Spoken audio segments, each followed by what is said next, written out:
अभी सुनते जाइए, गौर से सुनिएगा, तवज्जो से। नए घर में जब भी दाखिल हो, नए घर में जब भी दाखिल हो, सबसे पहले तो यह सोचें कि मैं घर किस रिस्क से बना रहा। याद रखिएगा, मशकूक रिस्क, या आपने ऐसा मौजू छेड़ दिया कि इस मौजू को मुझे कुछ बताना पड़ेगा।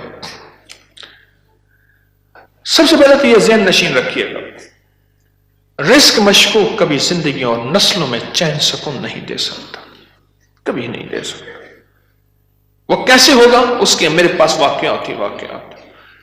मैं एक छोटा सा सिर्फ वाकया सुनाता हूं। मैंने कई वाकये देखे। पता चला कि बेटा फौत हो गया खुदकुशी में।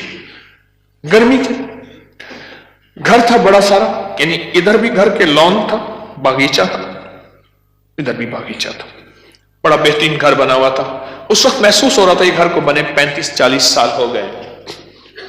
चारपाई जब पड़ी थी तो हमारे होते हुए धूप आ गई, तो चारपाई को मैंने घसीटा और एक बेल थी बड़ी खूबसूरत, उसके नीचे ले गए। ऐसी बंदा रो रहा था।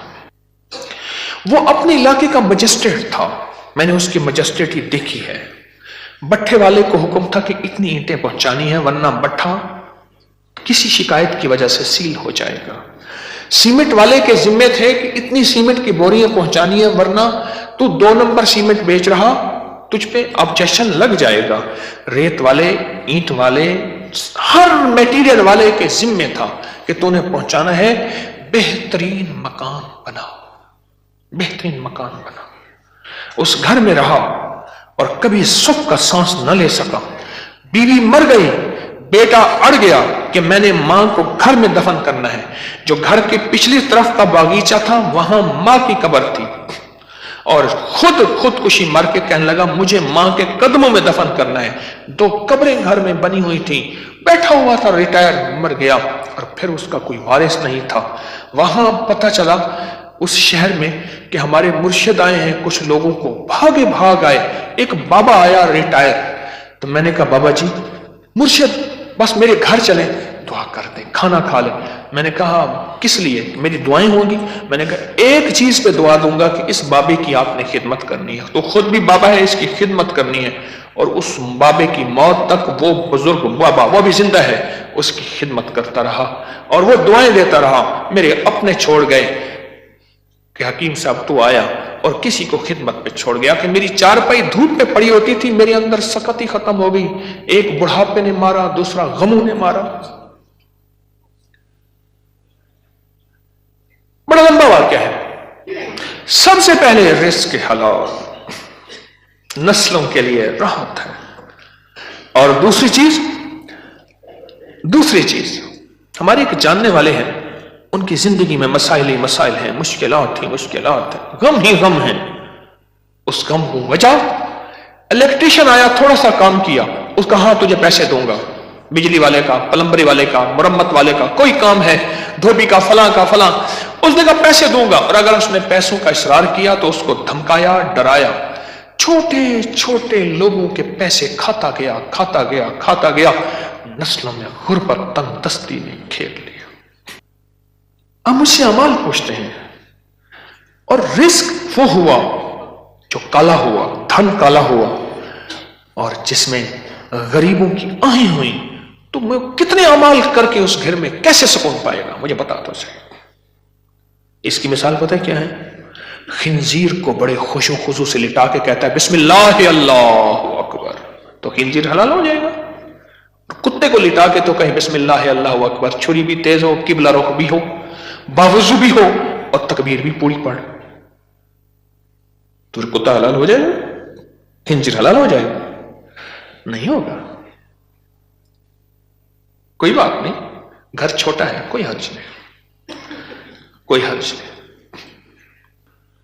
इन चीजों के ख्याल करके अब अमल बता रहा हूं। घर में 81 दफा सूरत यासीन, जब नए घर में दाखिल हो 81 दफा सूरत यासीन मिल के बैठ के खुद पढ़ें, किराए के बंदे जमा ना करें।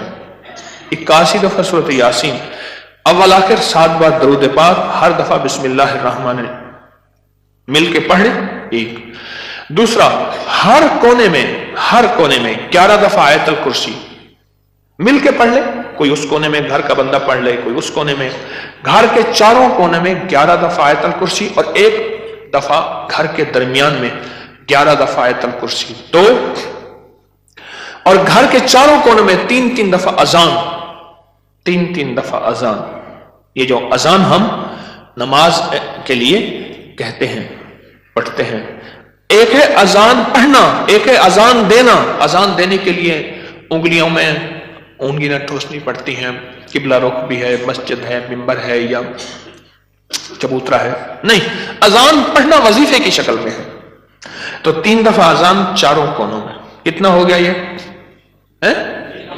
3 عمل ہو گئے، میں نے 5 عمل بتا دے ہیں۔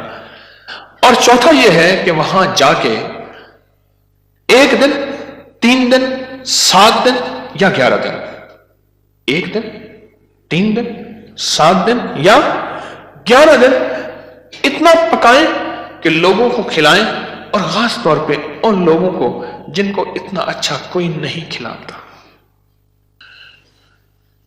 کتنے عمل ہو گئے؟ 4۔ اور آخری عمل یہ ہے کہ گھر کو مہمان کی نیت سے بنانا ہے۔ شیخ الحدیث رحمۃ اللہ علیہ نے پوچھا، ماشاءاللہ بڑا اچھا گھر بنا ہے، کس نیت سے؟ حضرت بچے بڑے ہو گئے، گھر کی ضروریات بھی ہیں سارا۔ فرمایا تو بڑا چھوٹا بیپاری نکلا، تو دلی کا پنجابی سوداگران کا تاجر تھا، اس نے گھر بنایا، حضرت کو بلایا، تو فرمایا چھوٹا گھر بنایا؟ ارے تو یہ نیت کر لے کہ یہ میں گھر مہمانوں کی نیت سے بنا رہا، اور مہمان آئیں گے ان کو کھلاؤں گا، پلاؤں گا، ان کو بٹھاؤں گا، بس۔ اور پھر فرمایا دیکھو جیسے کوئی بندہ روشن دان رکھے، اور کیوں رکھا؟ روشنی کے لیے، ہوا کے لیے؟ ارے نہیں، اس نیت سے رکھ کے اذان کی آواز آئے گی، جب تک روشن دان رہے گا تیرے لیے ثواب نیکیاں لکھی رہیں گی۔ پھر اگلی بات جو فرمائی وہ بڑی باریک بات ہے، حساس بات ہے، وہ سن لینا۔ فرمایا بدترین پیسہ وہ ہے جو میٹیریل اور بلڈنگ میں خرچ ہو، جب تو مہمان کی نیت کر لے گا وہ تیرا پیسہ بہترین بن جائے گا۔ سمجھ گیا نقطہ باریک؟ اب وہ تیرا پیسہ بہترین بن جائے گا، اور تو نے اگر مہمان کی نیت نہ کی اور مہمان کی خدمت کا جذبہ نہ لیا، وہ تو بدترین پیسہ ہے، اللہ کے ہاں ناپسندیدہ ہے۔ جو میرے رب کے ہاں ناپسندیدہ ہے، اس میں سکون آ سکتا ہے، چین آ سکتا ہے، راحت مل سکتی ہے، خیر مل سکتی ہے، برکت مل سکتی ہے؟ کیسے مل سکتی ہے؟ اس میں تو برکت مل ہی نہیں سکتی۔ مہمان کی نیت کر، مہمان کی نیت کر۔ یہ 5 چیزیں ہیں نئے مکان بنانے کے لیے، نفع مند ہے، اور 2 احتیاطیں، ایک اور ایک رزق حرام۔ 5 عمل، 2 احتیاطیں، یہ نیا مکان بنانے کے لیے میں نے آپ کی خدمت میں عرض کی۔